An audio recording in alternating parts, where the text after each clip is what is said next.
Ibinunyag ng magkakapatid na ang tunay na bangungot ay nagsimula sa ikatlong palapag, nang magising ang isang S-rank na halimaw na halaman.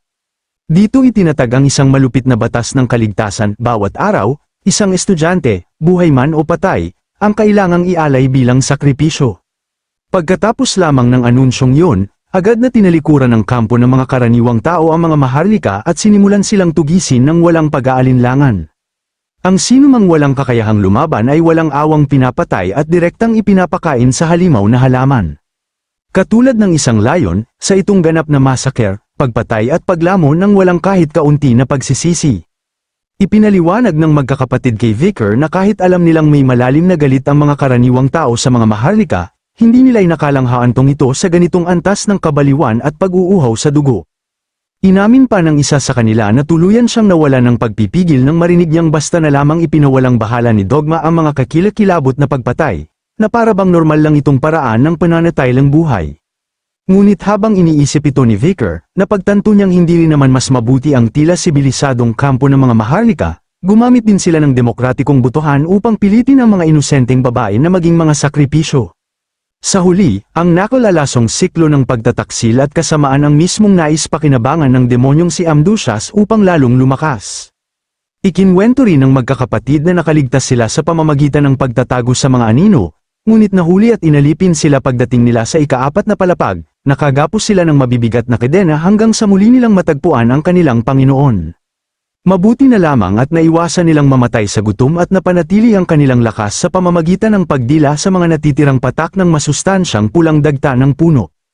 Ngayong natalo na ang kanilang mga bihag, masaya nilang tinanong si Vicar kung maaari na ba nilang opisyal na tawagin siyang kanilang Panginoon at ihinto na ang pagtatago sa kanyang maalamat na pagkakakilanlan. Samantala, si Dogma ay nakahandusay sa paanan ng puno, sugatan at talunan, habang nilalamon ng matinding galit. Sumusumpa siyang maghihiganti ng lubusan sa mga maharlika. Sa loob ng napakalaking guwang ng ugat ng puno, unti-unting naiipon ang isang lawa ng puro at nakamamatay na pulang dagta. Habang nag-uusap sina Vicar at ang magkakapatid, pilit namang tumayo ang sugatang si Dogma, na tuluyang nabubulag ng kanyang pagnanais na makapaghiganti. Sumugod siya sa guwang ng ugat at isinawsaw ang kanyang mukha sa pulang likido, nilalaklak ang bulok na dagta na para bang wala ng bukas. Biglang nataranta si Dec Arabia at sumigaw ng babala na ang pag-inom ng ganoong karaming dagta nang sabay-sabay ay agad na magpapadungi sa kanyang kaluluwa at magpapabago sa kanya bilang isang tunay na halimaw. Nang mapagtanto ang panganib, kumilos si Vicar na parang kidlat at sumugod upang pigilan ang baliw bago pa tuluyang mawala ng kontrol ang sitwasyon. Ngunit bago pa niya maabot si Dogma, isang screen ng sistema ang biglang humarang sa kanyang daraanan at pinilit siyang huminto. Pinilit siyang maghintay ng sistema habang ipinapakita ang isang bagong mission window. Ang kanyang bagong misyon ay patayin ang ganap ng nagbagong si Dogma, gayunpaman, kung aatakihin niya ito habang nasa proseso pa ng pagbabago, automatikong mabibigo ang misyon. Habang unti-unting kumakalat ang epekto ng dagta, nagsimulang mabiyak ang balat ni Dogma. Habang baliw na nakangisi, ibinulong niya ang kanyang huling makataong pagnanais, ang lipulin ng bawat maharlika. Ang kanyang katawan ay napyunit habang dumaraan sa isang kakilakilabot at masakit na mutasayon, at ang kanyang mga kalamnan ay lumobo at nabaluktot sa isang anyong tila hinango sa pinakamasamang bangungot. Nanlaki ang mga mata ng magkakapatid sa sobrang takot habang nasasaksihan nila ang pag-usbong ng halimaw sa kanilang harapan. Maging si Vicar ay seryosong pinagmamasdan ng pagbabago. Sa wakas ay natapos ang mutasayon, at kinilala ng sistema ang nilalang bilang isang idagdag rank Hellfire Demon, isang 4 na metrong halimaw na pinapagalaw ng dalisay na puot at wala ng anumang pag-asang maging tao muli. Ang demonyong transformasyon ay isang nakakatakot na sumpa na ganap na sumisira sa katinoan ng isang tao. Sa pamamagitan ng impeksyon, madilim na mahika, o sobrang pag-apaw ng kapangyarihang mahikal, ang pinakamalalalim na pagnanasa ng biktima ay pinalalakas at binabaluktot hanggang sa maging isang hindi mapipigilang makina ng pagkawasak.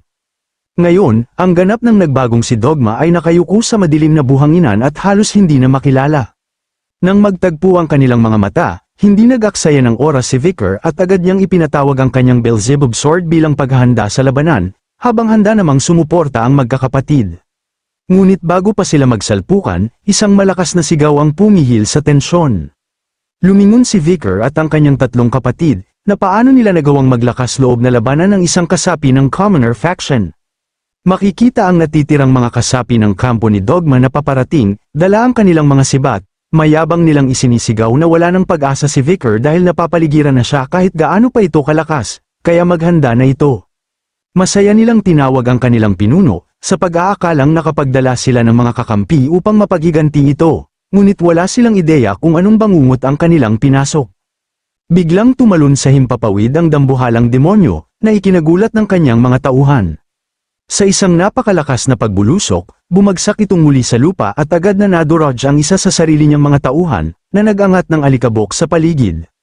Habang nakaamba ang napakalaki nitong kuko na duguan sa kanyang nanginginig na pangkat, paus nitong ibinulong na makakamit niya ang kanyang paghihiganti, maliwanag na hindi na niya kayang kilalanin kung sino ang kaibigan at sino ang kalaban. Wala nang natitirang bahid ng pagkatao, walang awa niyang pinunit ang sarili niyang mga tapat na tauhan hanggang sa maging dagwang mga pira-piraso. Lubos naman nagulat si Vicar nang makita ito.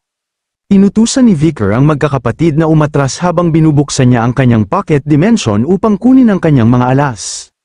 Isang dakot ng mga candy na nagpapataas ng stats ang isinubo niya, na nagdala sa kanyang pisikal na kakayahan sa napakataas na antas kahit nananatili pa rin siyang level 1. Samantala, ang baluktot na isipan ni Dogma ay nasa sukdulan ng kaligayahan habang nararamdaman niyang patuloy na lumalakas siya sa bawat patak ng dugong dumadanak. Ang dating nangangarap na maging mamamatay demonyo ay tuluyan ng nalasing sa kapangyarihan at humahalaklak na parabang ang impyernong lugar na ito ang tunay niyang tahanan. Nagpasya siyang ipagpatuloy ang pagpatay, pagnanakaw, at pagwasak sa lahat ng hahadlang sa kanya. Habang nakatayo sa lawa ng dugo ng sarili niyang mga tauhan, malinaw na tuluyan na siyang nilamon ng kabaliwan. Kalmadong humakbang si Vicar papunta sa sentro ng labanan at sinabi na bagamat maaaring ang pulang dagta ang nagpasimula ng pagbabagong ito, ang totoo ay isa ng baliw at mamamatay tao si Dogma mula pa sa simula. Direktang tinanong niya ito kung napagtanto ba nitong pinatay lamang nito ang sarili nitong mga kasamahan. Ngunit mumisi lamang si Dogma nang walang pakialam, para sa halimaw na nilalang, ang kakilakilabot na masaker ay isa lamang napakasayang libangan. Habang sumisigaw kay Vicar na sumama na rin sa kamatayan, biglang sumugod ang dambuhalang halimaw upang umatake. Hindi man lang natinag si Vicar at inihanda ang kanyang kumikinang na pulang espada, handang wakasan ang paghihirap ng halimaw ng minsan at magpakailanman. Sa pagsisimula ng sagupaan, pinakawalan ni Vicar ang sunod-sunod na mabilis at walang tigil na mga hiwa, na pumilit kay Dogma na umatras at hindi kayang ipagtanggol ang sarili laban sa mababangis na pag-atake. Napagtanto ni Dogma na ang kanyang kalaban ay mas mabilis at mas malakas ng husto kumpara noon. Biglang lumitaw ang halimaw sa likuran ni Vicar at nagpakawala ng isang mapanirang hampas, determinado siyang durugin ito. Ngunit ang mga reflex ni Vicar ay nasa ibang antas, madali niyang naiwasan ang pag-atake at sa isang tuloy-tuloy na galaw ay malinis niyang naputol ang napakalaking braso ni Dogma. Napasigaw sa sakit at galit ang demonyo bago ito bamuka ang bibig at nagbuga ng napakalaking agos ng apoy ng impyerno, desperadong sinusubukang sunugin si Vicar hanggang maging abo. Ngunit nang maglaho ang apoy, nanlaki ang mga mata ni Dogma sa pagkabigla nang mapagtantong ni isang tama ay wala itong naabot, nasa himpapawid na si Vicar, bumabagsak pababa na parang anino ng kamatayan, sa mabilis at eksaktong galaw, ginamit niya ang ikalawang estilo ng espadang Baskerville, na walang awang umiwas sa mga braso ni Dogma, pagkatapos ng sunod-sunod na nakamamatay na pag-atake, naghanda siyang tapusin ang laban gamit ang mabagsik na teknik na Savage Tearing Teeth.